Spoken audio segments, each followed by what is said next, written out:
When I was at school, I would sometimes do silly things, not really difficult, not really stupid things, not really bad things, but just some silly stuff. And my teacher would say to me, "Chris, why did you do that?" And I would say, "Well, because so-and-so told me to do it." And then they would respond to me in, I think, the same. I'm sure, like, who are the teachers? Give me a hand up if you're a teacher. I'm sure you are told, like, some point in your training, you have this session and they tell you, this is what you say when somebody does something because somebody told them to do something. What is it that you say? Jump in a fire? You can say you're an accountant or like in work in finance. If so-and-so, there you go, the computer is sort of lagging a little bit this morning. If so-and-so told you to jump off a cliff, would you? Has anybody had that said to them? Who's had that said to them? Only 3 people, a few people. Who said it? To teachers. Is there any teachers in the room who've never said this? No, there's not. Oh, well, you're a maths teacher, so there you go. You're too cool. If so-and-so told you to jump off a cliff, would you? And I would think, what a stupid thing to say. It's one thing to attach the Bunsen burner to the water tap so you can shoot a jet of water across the classroom. It's a completely different thing to jump off a cliff. Believe it or not, there is a limit to my stupidity. We are in week 2 of guardrails. We started this last week. You can catch up on our YouTube page if you missed it, or on the hub. Just go to finchampstead.com/the hub, click on Sunday's talk, and you can watch back or listen back to last week's message. And the whole thing about guardrails is guardrails are those things that you see on the road, but you don't pay much attention to a guardrail because nobody needs a guardrail until you need a guardrail. And we put them in dangerous areas. We put them there to keep us safe, and they're there to help us not stray. This really struggling this morning. Help us not stray into off-limit areas. So you put them on bends, you put them on bridges, you put them down the central reservations to stop you drifting into oncoming traffic. And guardrails do 2 things. They direct and they protect. They show us where we should go and they show us where we shouldn't go. And they protect us from actually going into those areas that are off limits that would cause damage. And when you think about a guardrail, there's a dangerous area. Where do you put the guardrail? Do you put it after the dangerous bend? Do you put it in the middle of the dangerous bend? Or do you pull it before the dangerous bend? Of course, you pull it before the dangerous bend. You pull it in the safety zone. Do you feel like the TV this morning? Is anybody else associating with that? You put it in the safety zone just before the danger zone. And you might be thinking, well, Chris, I know that, if I come to a road safety seminar. That's not what we're talking about this morning. The whole point of what we're talking about is roads are not the only place in life where we need guardrails. We actually need guardrails in life as well, and just other aspects of our life. And actually, when we establish guardrails in life, when we put things in place to stop us drifting into off-limit areas, to stop us going into those places which we know we shouldn't go, it can actually help us. We can avoid future regret by putting guardrails in place now. And actually some of those things that as you look back over your life and you think, why did I say that? Why did I go there? Why did I buy that? Why did I do that? Why did I spend time with them? Why did I act in that way? Why did I react in that way? Why did I have that interaction? If you, and you're living with regret now because of that silly thing that you did in your past, if you'd put guardrails in place back then, that regret that you now have wouldn't be there. You wouldn't be carrying it because you could have avoided straying into that off-limit area. That's exactly what we're talking about throughout this series. And today, I want us to think about how can we establish guardrails for our relationships. I've got the timing right. You've got to click it like 3 seconds before you want it to move. How do we establish guardrails for our relationships? And, all of us need relationships. We all need people around us. Even the most introverted of us actually need to have people in our lives. We need to be surrounded by people. But the thing about our relationships is our relationships shape us. Our relationships form us. Our relationships mold us. They influence us. We are different because because of the people that we have in our lives. And there's this thing called the 5 people rule, which basically says that we become the average of the 5 people we spend most time with. So, people who think about this sort of stuff have come up with this and realized that we become the average of the 5 people that we spend most of the time with. So just think about that for the moment. Right now, you are being shaped by the people you spend time with. Right now, you're being influenced, you're being molded by those people that you spend time with. Your character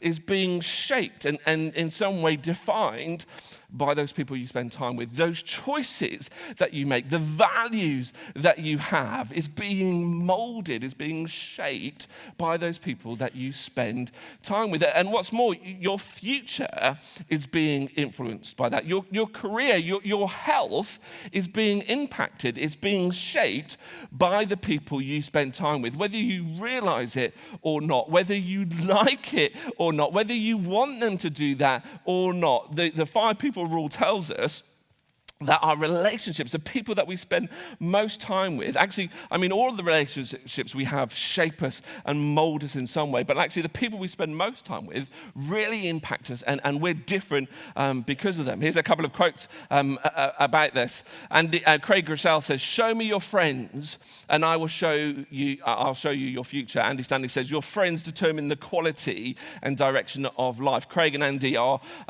pastors in churches and authors, and they talk a lot about relationships and friendships. And there's something there that's true, actually. Our friends impact us. Our friends sort of shape us and mold us. We are different because of our friendships, because of our relationships. And I wonder if you've ever looked back on a season of life and realized, I think I had the wrong people around me in that moment or in that place. Have you ever surrounded yourself with the wrong people, and actually it derailed everything, or it took you off track? You were heading in one direction, or you wanted to be about this or to do those sort of things. And because of those relationships, actually you were different. You weren't the you that you wanted to be. That maybe there's been some relationships in your life that have pulled you away from being that person that actually you want to be, that person that you feel you were created to be. Maybe there's people in your life that you've acted differently around. For whatever reason, you act differently around this person or these group of people than you do to those other group of people. That actually this is who you are, but when you're with them, something changes, something shifts in you, and you do things that you think, well, why am I doing that? Or you think things, or you say things, your actions, your interactions, your reactions are different because of those people. Think about those significant moments in your life, those significant decisions that you've had to make in your life. Who was standing next to you? Who was whispering in your ear? Who was influencing you in those moments? And was that influence helpful or was it harmful? And actually, as you think about this next year and your future, what are those key decisions and those key moments that might be coming up for you this year or in your future? Actually, we tend to think about those things, but are we thinking about the people that we're surrounding ourselves with? Because those people will influence what we do and how we respond in those key moments of life. You see, relationships are like strong, invisible currents. They can carry us towards the best versions of ourselves, or they can carry us away. They can pull us in that right direction towards who we want to be and who we feel we're created to be, or they can pull us away from that. They can take us, carry us off to somewhere else, to a different destination, and actually change who we are. Relationships are like a powerful GPS for our future.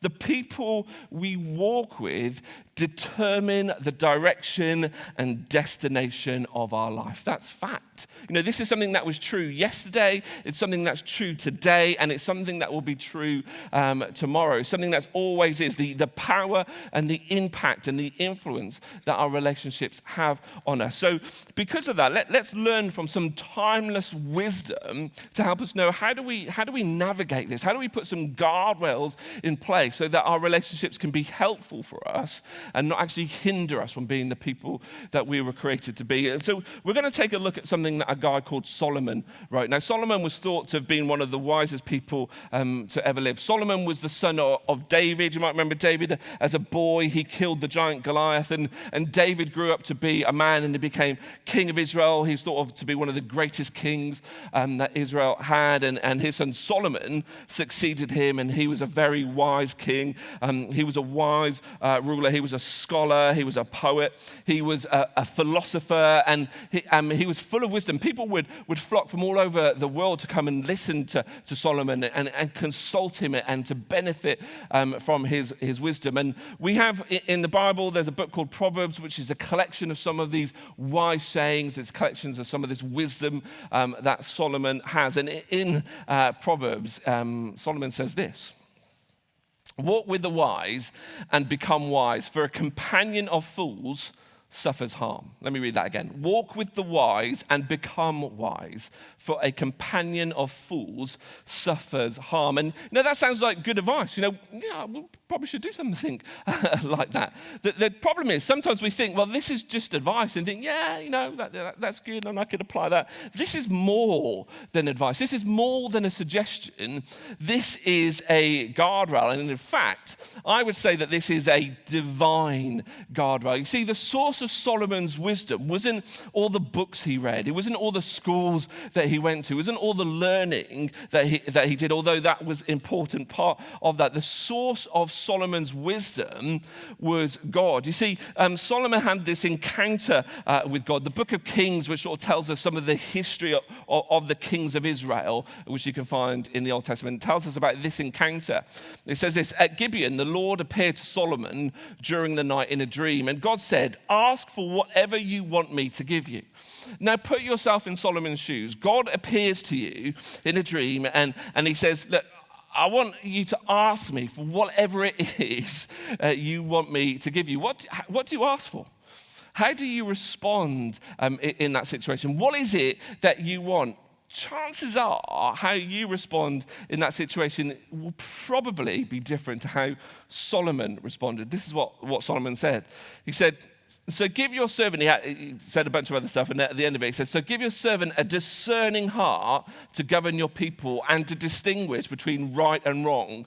For who is able to govern this great people of yours?" And I would love to think that if I was in Solomon's shoes and God appeared to me and said, "Chris, ask me for whatever it is that you want me to give you," I would love to think that I would respond with something like this. But if I'm honest, it'd probably have something to do with golf. And get my handicap to zero. Let me always hit a straight drive or never lose a golf ball again. It'd probably be like that.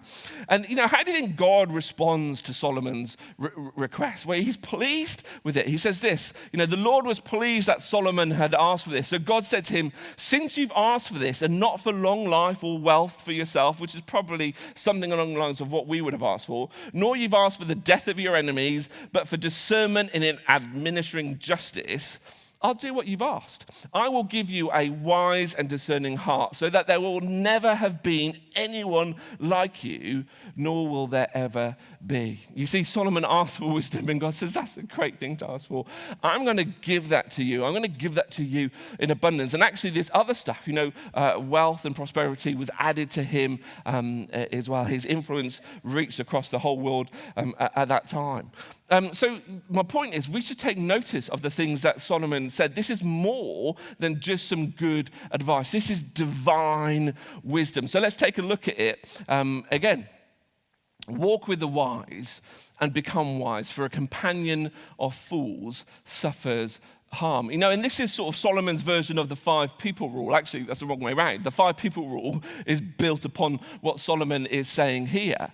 And what Solomon's telling us is something that we know to be true because we've experienced it in our own lives, is every single relationship actually has that ability to bring us closer to the best version of ourselves, or it has the power to pull us away from it. It has the power to drag us away from who we feel we're created to be and our best version of ourselves. Every single relationship you have is either adding value to you or it's extracting value from you. There are no neutral relationships. And, sometimes people might tip into one area and back into the other ones because we're all human and we're all infallible. And actually, we're thinking about that in relation to the relationships that people have with us and the influence that they have with us. But also, this is true of you to other people. You can either be somebody that adds value to somebody, or you can be somebody that detracts value from them. Who do you want to be? Do you want to be somebody that feeds into people and helps people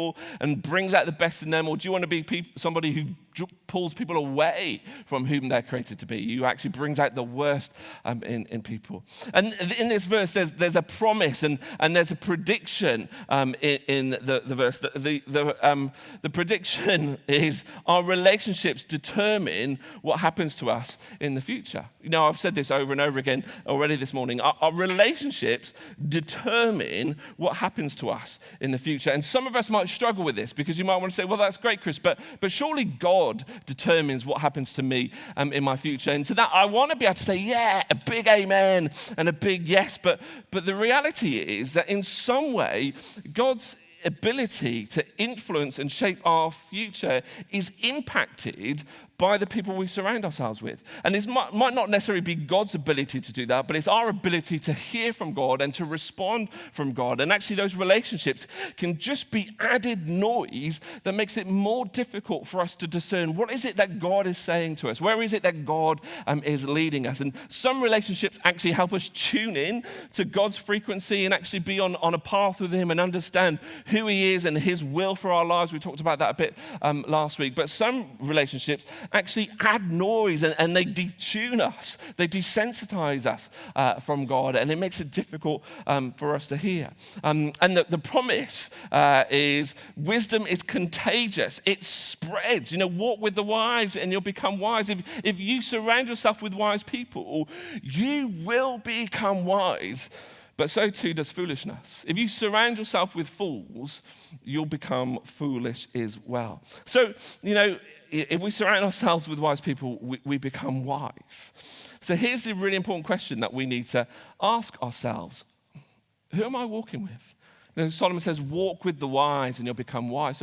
So who are you walking with? Right now, who are you surrounding yourself on this journey of life? And I want us to do like a quick mental relationship audit. And we're going to look at some things that can help us understand, well, are the people that I'm surrounding myself with people who are going to add value and help me on this journey of life? Or they're going to be people who are going to pull me away from it. So I want you to think about those people, maybe some people in that top 5, the people you spend most of your time with, the people that you think actually they really impact me or they really influence me. Picture them in your head. And I'm going to give you some things to think about so you can sort of stay on the road so that these relationships don't pull you off and you end up in a ditch. This is how we walk with the wise. Have you got somebody in your head? Have you got a relationship?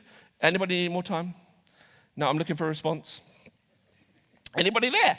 No, it's because the bright lights, everyone's gone off for coffee, haven't I? I'm just standing here talking to an empty room. So picture somebody in your head. Let's think about these things in relation to those relationships. First up is the emotional climate that you have in that relationship. When you walk away from this person, do you feel more energized? Do you feel more alive? Or do you feel drained? Do they help make you feel good? Or do you feel bad? Are they irradiated? Do they radiate into you? Or are they drained? Do they suck life away from you? Does this person lift your spirit?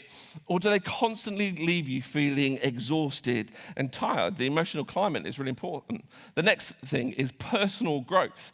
Are you a better version of yourself because of this relationship? Is this person helping bring out the good in you? Or are they doing the opposite? Does this person challenge you to keep going, to keep growing?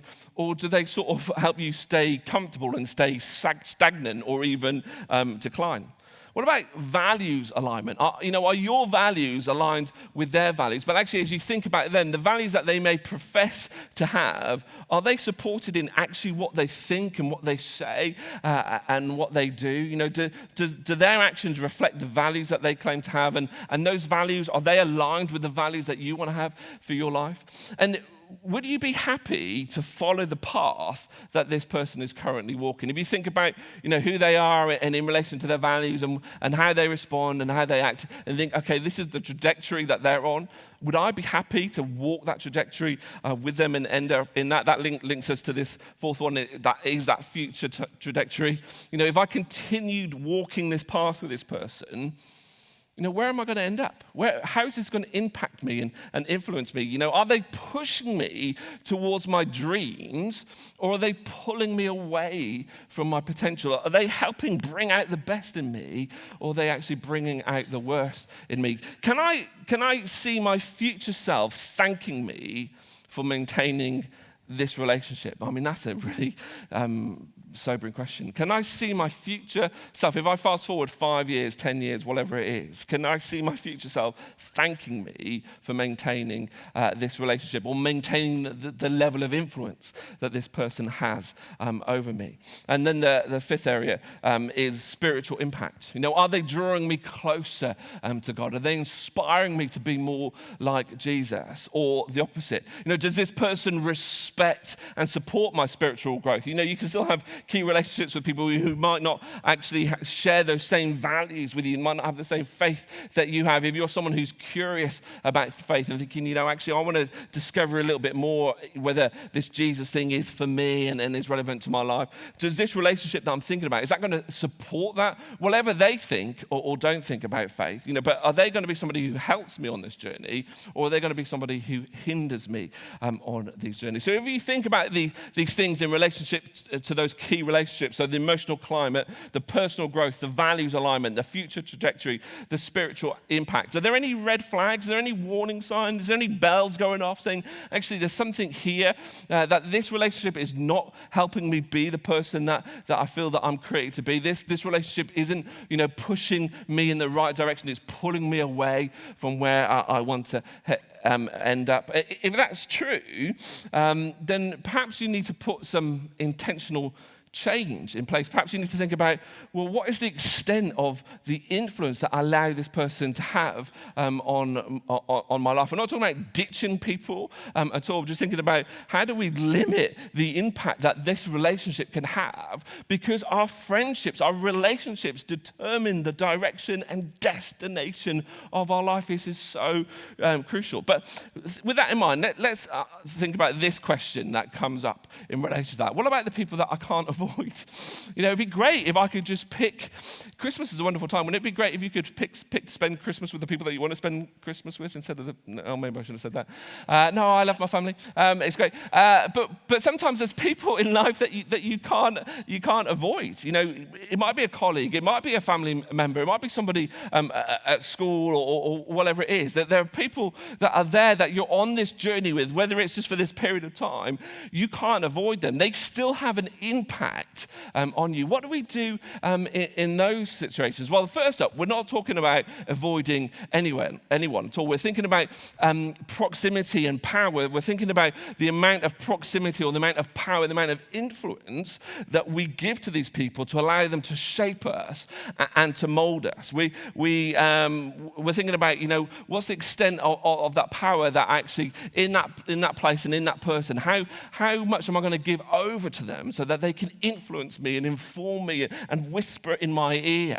And that's the stuff that we're thinking about. And of course, there's relationships that we can't avoid, that they're just there. But here's something that we can do. You can't always choose who you're around, but you can always choose how you engage. You can't always choose who you are around, but you can always choose how you engage in that relationship or in that situation. So I want to give you 3 helpful ways I think you can establish guardrails in these sort of relationships to help you stay on the road and not end up in a relational ditch. The first one is boundary setting. And this is all about limiting the amount of emotional investment that we put into the relationship. And we do that by being really clear with ourselves, at least, if not with them, about what is the limit, limit or the extent of this relationship. Yeah, so why is there the connection? Why do I have to spend time with this person, recognizing that actually they're not adding value to me in this aspect of life? So I need to sort of do some damage limitation, thinking, okay, well, this is the limit of the influence. This is the limit of the boundaries of where our relationship is. And when we're clear with ourselves about it, actually it helps us sort of limit that damage and the extent of that relationship. And then it helps us stick to it. This is the relationship and these are the boundaries that I'm going to put in place. The next one is all about intentional influence. So maybe there's a relationship and somebody is influencing you in the wrong direction. That you're not the best version of yourself when you're around them. You can flip that on its head.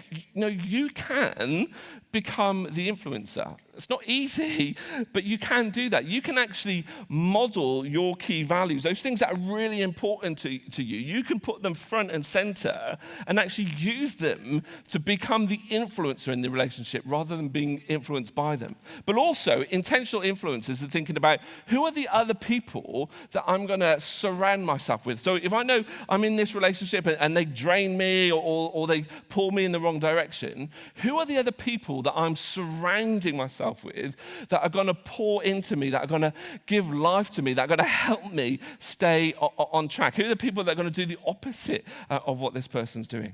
And then the third thing is spiritual defense. If you're a Jesus follower, you can ask God to help you in this. You can ask God for wisdom to know how to act and how to react, how to respond in certain situations. So when we sort of put boundaries in place, when we're intentional about the amount of influence that we allow them to have, but also the influence that we want to have and the influence that other people put in place. And when we actually look to God to support us, to protect us, to guide us, to give us wisdom, this sort of creates these guardrails for those relationships that help us be the people that we want to be. And it minimizes the damage that relationship can have and pulling us away from where we think we can go. And I know as you're sitting there, you might be thinking, well, Chris, that sounds great, but relationships are not quite like that. It seems very clinical, and relationships aren't clinical. They're mixed and messy. They don't follow a set plan and all those things. Yeah, of course, that's exactly right. But the point is, our relationships are too important to just leave to chance. The power and the impact that the people we surround ourselves with have on us are too important just to drift through life, because when we do that, we drift into oncoming traffic. We stray into off-limit areas before we even realize it. And actually, these guardrails, putting them in place, actually serves as a warning when we realize, no, actually, I'm drifting into uncharted territory. I'm drifting into a place which I know I shouldn't go, even though I might want to go there in that moment. And it serves as a warning sign for us to help us stay on track. Our relationships are too important to leave to chance. That's why it's worth putting guardrails in place. So we thought about that. We thought about those 5 people that we spend most time with. We thought about people who maybe we can't avoid or maybe dragging us in the wrong direction. Who are the people in your life that are cheering you on? Who are the people in your life who are actively bringing out the best in you? Where are those places where you're surrounded by people who are going to add value to you, are going to encourage you, are going to support you, who are going to help you be the person you're created to be? For me, one of those people is a guy called Paul. Let me introduce you to Paul. I've known Paul since I was 21, so it's about 5 years or so, maybe a little bit more. Paul spoke at our wedding. I've walked with Paul for 27 years. I feel really old in saying that. And Paul, he's my mentor. He's a wise person. Paul is somebody who, to me, reflects the character of Jesus. And so Paul's my mentor. I went to work for an organization called Youth for Christ when I was 21, and Paul was a trustee of that organization. And he sort of supported me and encouraged me and sort of fed into me. He used to be a teacher, and then he worked in Christian organizations, and now he spends his life full-time as a mentor, mentoring people just around the UK. And so I'm one of those people. And so I meet up with Paul regularly, about 4 times a year, maybe a few times more. And he's just somebody that I can be really real with because I've been on this journey with him for 27 years. He knows me. He knows when I'm lying. So he can ask me, I've given Paul complete access to any aspect of my life and say, Paul, you can ask me anything, and I will try and be as honest as I possibly can to you. And so Paul, he does ask me anything. Sometimes he'll say, Chris, can I see your search history on your computer? And I'm like, yeah, you have access to that. And whatever it is, Paul can speak into that. But if I'm trying to hide something, he knows those signs because he knows me so well, and he can gently, Chris, are you being honest with yourself there? Are you being honest with me there? And he's just one of those wise people that really brings out the best in me, or helps me stay on the path. And so Paul is always at the end of a phone or a text if I'm going through something, or I just need some advice or some wisdom, or just somebody to pray for me. Paul is somebody who I can just fire a text off to, or pick up the phone and speak to. And I know he's always there. He'll always listen. He'll always encourage me, and he'll always give me his wisdom, and he won't hold back, even if it's something that I need to hear but don't want to hear. Have you ever noticed that? Sometimes in life, the things we need to hear the most are the things we want to hear the least. Paul said that to me a few times, and I'm thinking, oh, ouch, that helps. Try and put that in place. And whenever I meet up with Paul, I always leave feeling encouraged. I always leave feeling inspired. I always leave feeling I can do this, whatever it is, whatever this is. I never leave those times with Paul feeling drained or thinking, what's the point? Or that was a waste of time. He adds value to my life. And the whole thing about this relationship is that's not happened by accident. This is an intentional commitment that we've made, and that Paul's made to me, and that I've made to Paul over those years, to actually be open and honest, to actually carve out time so that we can spend time with one another, so that we can connect with one another. It takes intentionality for me to actually choose to sit under Paul and actually give him authority into my life, and actually give him access to any aspect of my life, and to say, Paul, you can ask anything of me and I'll be as honest as I possibly can. And these sort of relationships don't just happen by chance. They take time, they take investment, they take commitment. But I'm so thankful for people like Paul, who I've been on this journey with, because, I don't know. I mean, I'm sure Paul has helped me avoid regret. I'm sure Paul has helped me in moments not make silly decisions that maybe I would have made if it wasn't for that wisdom and walking with the wise that I had there. And I just don't know of those things, but I'm sure there's many future regrets that Paul has helped me avoid it because of that relationship. So that's me and Paul. But what about you? Who are you walking with? Who's your Paul or Pauls? Who are the people in your life that are doing something similar to what Paul is doing for me? Who are the people, who am I Paul to? Who are the people that I'm actually thinking, well, how can I help you, and how can I pour into you? How can I support you and help bring out the best in you? It's so important. And if you're sitting there thinking, you've done those relationship audit and you're thinking about those 5 people you spend most of your time with, if one of them, now actually Paul isn't somebody I spend most of my time with, it's not always possible, but actually if you've not got people like this in your life, that should be a warning flag.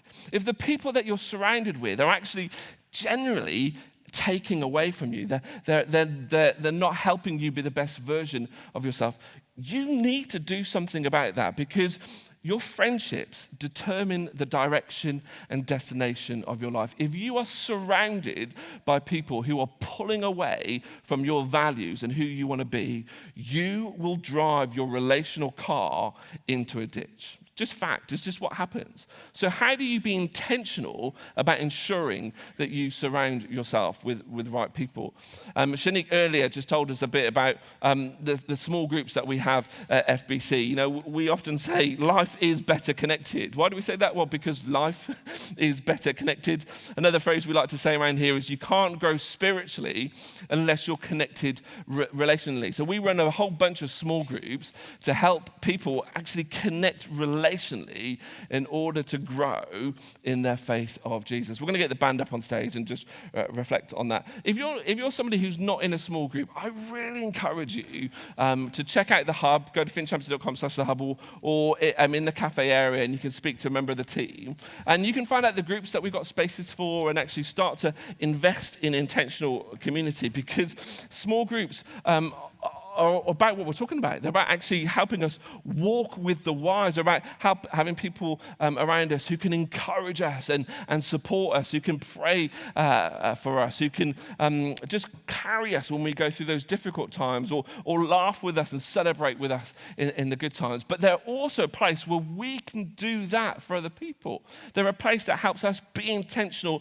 about the influence we have on other people to help bring out the best in them. The whole thing we're talking about this morning is this: walk with the wise and become wise, because a companion of fools suffers harm. So who are you walking with? Who are the wise people in your life that are helping you stay on track? And where are those relationships that maybe you need to do some damage limitation? Think, actually, I need to put some boundaries in place. I need to put some guardrails in place, because I'm not the me that I want to be when I'm around them. They're not bringing out the best in me. And one of the best ways you can do that is by surrounding yourself more and more with people who will cheer you on, who will celebrate you, who will help you be the you that you were created to be. Maybe you need to be more intentional about some of those relationships. Why don't we stand to our feet and let me pray for us. Father God, I thank you so much for this timeless wisdom that thousands of years old, but is still true today. And you know, the brightest minds in our time are still standing on this wisdom that you gave to Solomon. And I pray that you'd help us stand on this wisdom, that you'd help us embrace the truth of this and be intentional about who we're walking with. Let's be honest with ourselves, Lord, and help us put things in place so that we surround ourselves with the right people, so that we end up in the right place, doing the right things. I pray that you'd put people in our path. You'd help us create time and priority for group life or relationships, intentional community, so that we can be encouraged, but also so that we can do this for other people. Lord, help us be wise people for the people you've placed in our path, that we can add value to them as well. Help us be people that points people to Jesus, doesn't drag them away from him. Bless us, Lord, I pray. Amen.